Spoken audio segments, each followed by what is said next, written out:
We will go to 17th question. 17th question says that an ideal resistance R, ideal inductance L, and ideal capacitance C and AC voltmeter V1, V2, V3 and V4 are connected to an AC source as shown. At resonance, we need to calculate the condition at resonance. So at resonance, voltage across inductor, that must be equal to voltage across capacitor.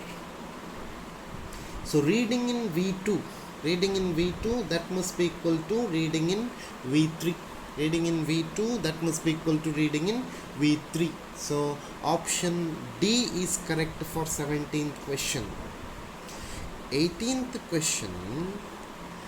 A resistor of 500 ohm and inductance of 0.5 Henry are in series with an AC which is given by V is equal to 100 root 2 sine 1000 t. Power factor of the combination is, we need to calculate power factor of the combination. So given R is equal to 500 ohm, L is equal to 0.5 Henry. We will compare this equation to V is equal to V naught sine omega t.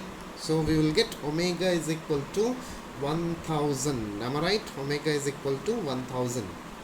So XL, the inductive reactance, is equal to omega L. So it is now 1000 into 0.5. So it is now 500 ohm. Inductive reactance is with us now. So impedance of RL circuit becomes now Z is equal to R square plus XL square. So it is now 500 square plus 500 square, which is equal to 500 root 2 ohm. So power factor cos phi is equal to R divided by Z. R is 500 divided by 500 root 2. So it is now 1 by root 2 is correct answer. 1 by root 2 means option A is correct. Option A is correct for 18th question. We will go to 19th question, which says that for a transformer the turns ratio is 3 and its efficiency is 0.75. The current flowing in the primary coil is 2 ampere and the voltage applied to it is 100 volt.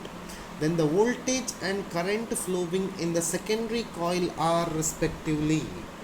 The turns ratio is given, that is Ns divided by Np is given, which is 3, and eta is given 0.75. The current flowing through primary is given 2 ampere and voltage across primary is given 100 volt. So for transformer, turns ratio Ns by Np is equal to Vs divided by Vp, which implies Vs can be written as Ns by Ns divided by Np into Vp. So Vs becomes equal to 3 into 100, or it is equal to 300 volt. So secondary voltage is now obtained and you need to calculate secondary current. So efficiency eta is equal to output power, output divided by input power. So Is into Vs divided by Ip into Vp. So eta is with us, my dear students. Eta is equal to 0.75, which is equal to Vs is 300 into Is divided by 100 into 2 ampere, which implies Is comes to be 0.5 ampere. 0.5 ampere. So which is the option now? Option is now B. Option B is correct for 19th question. We will move to 20th question now. 20th question says that in RLC series circuit, the potential difference across each element is 20 volt. Now the value of resistance alone is doubled. Potential difference across RL and C respectively. It is only R is doubled. So it is now 20, 10 and 10. So option A is correct for 20th question. Option A is correct for 20th question. 21st question. We'll move to 21st question. A series combination of resistance R, capacitance C is connected to an AC source of angular frequency omega, keeping the voltage same. If the frequency is changed to omega by 3, the current becomes half of the original current. Then the ratio of capacitive reactance and reactance at the former frequency is. Interesting actually. So 21st question. In first case, XC will be 1 by omega C. And impedance of the circuit Z is equal to R square root of R square plus XC square. So current in the circuit I becomes now V divided by R. So V divided by square root of R square plus XC square. Let me call this as equation number 1. Now in second case, omega dash becomes now omega by 3.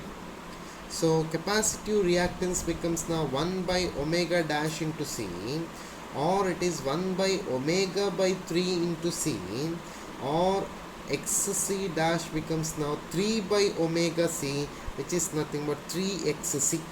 XC dash becomes now 3XC. You need to calculate. What you have to calculate? You need to calculate the new frequency.